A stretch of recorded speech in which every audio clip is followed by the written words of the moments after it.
What's up YouTube, JP here, and I've decided to do a follow-up video for the PlayStation 2 and the RetroArch emulation on the Xbox Series S and X, because I've had loads of comments asking how to do various different things. But before we jump into the video, I just want to give a massive shout out to my channel members for their continued support. Right, on with the video. First of all, I want to thank everyone for watching the video and liking and commenting. The response from that video has been absolutely amazing. So before we jump over to the Xbox, one of the questions that I've had a few times is what USB hard drive do I use? And this is the hard drive that I use. So it's a Seagate 500GB hard drive, and this is just in one of those cheap USB 3 enclosures. I got it from Amazon. I think it was about $10. I'll put a link in the description if you want to check it out. So let's jump over to the Xbox and address a few of the comments that I've received. And what do you know, as soon as I turn my Xbox on, a massive 4GB update. I always get a bit nervous when I see these updates. I think to myself, is RetroArch or EtherSX going to stop working? But we're all good. So one of the first questions I got asked was how to change the resolution and the aspect ratio. As you can see here, it's just a small box and you've got those black borders. Now this varies from system to system, but on the GameCube, go into core options, and then you can see down here we have widescreen hack. You want to turn that on. Then under internal resolution, you can turn that up. I usually go for X4. Then when we back out and resume the game, straight away you see the changes. This is not always the case. Sometimes you have to save configuration file, but in regards to Dolphin and GameCube, this works fine.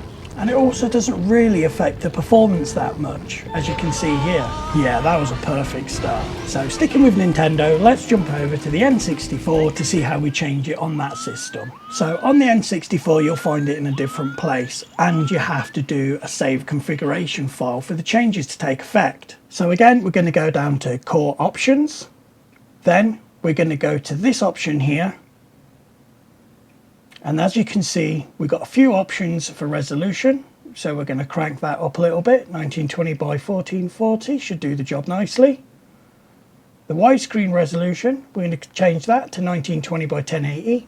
And then for the aspect ratio, wide adjusted. Now you've got all your settings done. We're going to back out, go to configuration file and save current configuration. Then we need to exit the game. Unfortunately, if you make these changes and go back into the game, you won't actually see them. But the next time you load the game, you'll notice everything fills the whole screen. So let's see how we do this on the Dreamcast. We're going to jump into the quick menu. Then again, we're going to go down to core options. Then we're going to select video, and here's the internal resolution, so we can change that. Then what we're going to want to do is go back into emulation hacks and turn on widescreen hack. Now unlike the N64, the changes will take effect straight away. So just go to resume, and there you can see it's not full screen, but it's a lot better. Now let's jump over to EtherSX2, where I had a question, how can you play 2-player? So what you want to do is on the home page, go to settings. Scroll all the way across till you get to the gamepad controller settings. And as you can see here, we've got controller 1 set up.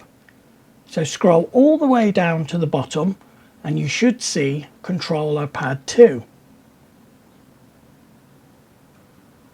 There we go. So you want to set the controller type to DualShock 2 and then go to automatic mapping. Now you can see here that I've only got controller 0, which is controller 1. So let me just turn controller 2 on. There we go. Now we can see it. So we're going to select that and that'll automatically map the second controller. Now let's jump ahead to some gameplay to make sure it's all working.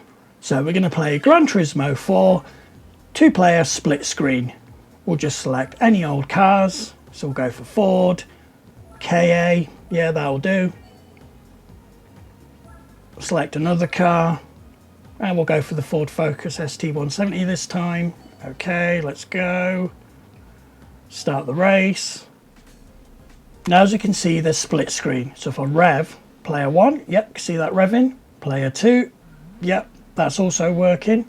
So now we have 2-player split screen And it doesn't have to be a two-player split screen, it can be any game on the PlayStation 2 that has 2 players. Unfortunately, I can't address all the issues. One of the questions I got was how to transfer game saves over to the Xbox, specifically EtherSX2 PlayStation 2 game saves. Now, I did find a video on this topic and I'll put it in the description below, but it's such a long-winded, complicated process, I just don't think it's worth going over.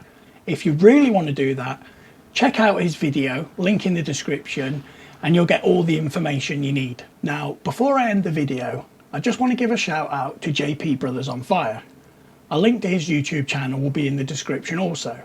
He set me a challenge for when I reach 10,000 subscribers. Now, I won't go over that challenge at the moment because there's going to be a lot of preparation involved, but I'm really excited to do that challenge because if I do, that means I've reached 10,000 subscribers.